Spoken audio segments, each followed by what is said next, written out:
Next, we'll discuss how you know what a healthy weight is for you.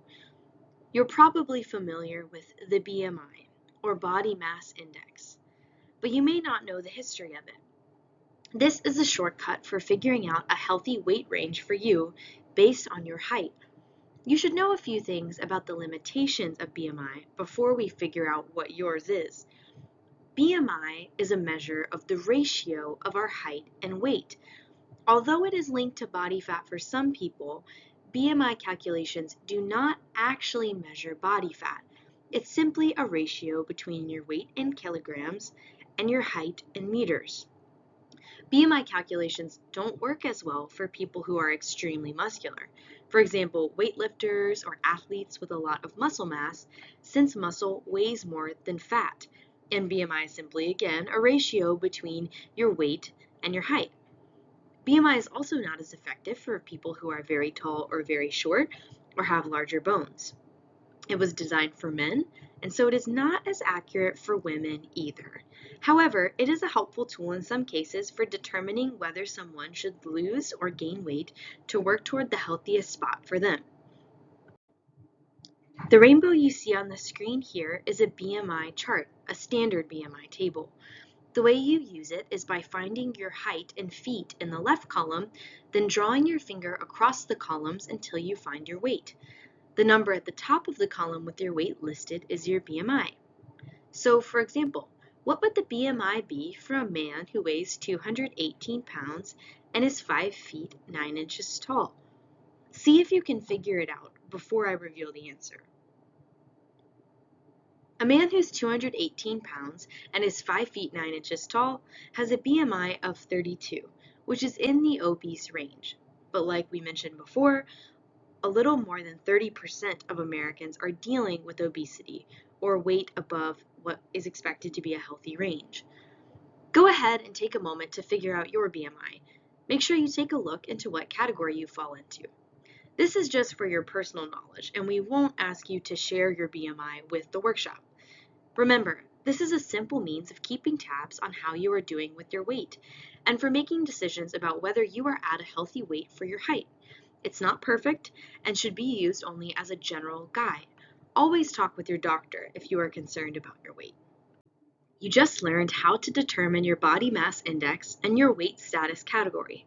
A weight goal needs to be reasonable. Your goal may just be to maintain your current weight. If you want to lose or gain weight, you might start with a goal of 5 to 10% of your current weight. For example, if you weigh 200 pounds, that would mean losing about 10 to 20 pounds.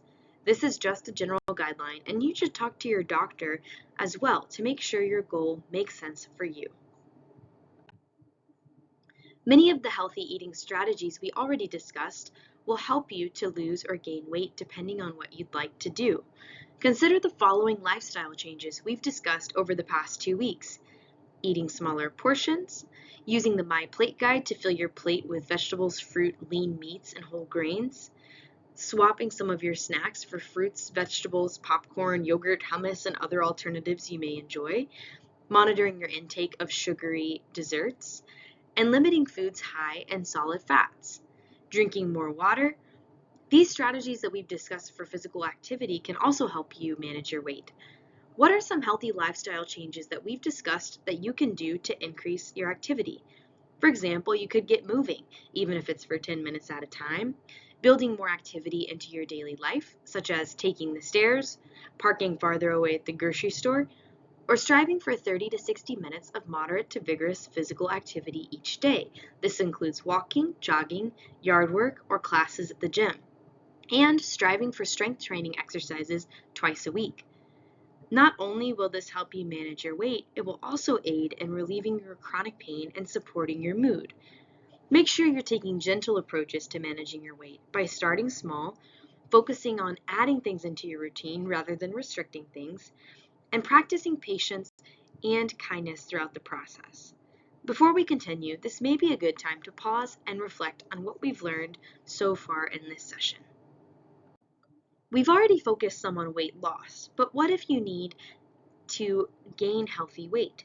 If so, you can prioritize healthy fats like nuts, seeds, and avocados, and also consult your healthcare provider.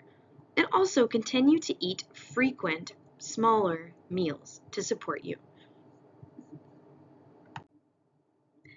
Your path forward may look different depending on your goals, but a good rule of thumb is to try one new thing this week. You also should be gentle with yourself because every healthy choice or step you make counts.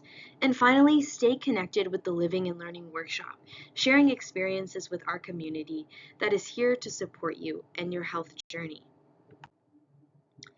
Finally, before we conclude today's session, pause and reflect on mindful eating, nourishing your body, and sustainable habits. Take a look at the questions below and discuss with the workshop, or if you're at home, reflect on how you feel regarding these questions. Thank you for joining us for Session 6 of the Living and Learning Workshop. Next week, we'll return to discuss healthcare management and how to best communicate with your medical providers to seek support for your health. Thank you and have a great week.